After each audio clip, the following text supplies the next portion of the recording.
Po sa lahat, welcome po kayo sa ating gawain. Dito na po tayo sa mga awit 31:17. Akin pong babasahin. Sa iyo, Yahweh, ako'y nanawagan. Huwag hayaang malagay ako sa kahihiyan.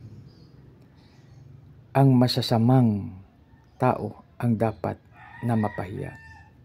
Sa daigdig ng mapatay, tahimik silang bababa.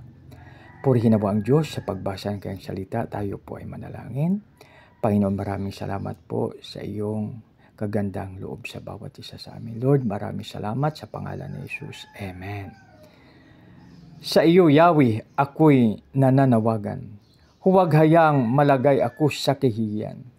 Ang masasamang tao ang dapat na mapahiya. Sa daigdig ng mapatay, tahimik silang bababa. Mga kaibigan, pag tayo ay sa ating Panginoon, tayo po ay ligtas. Kaya mas maganda na palagi nating gawin siyang number 1 sa ating buhay.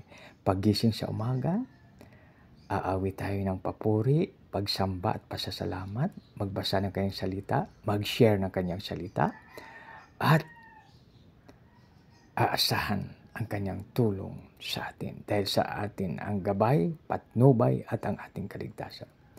Maraming salamat mga kaibigan. Tayo na po'y manalangin. Panginoon, maraming pong salamat na ikaw ang aming the best na proteksyon, O Lord. Ikaw ang aming kutang tanggulan na napakatibay. Lord, salamat.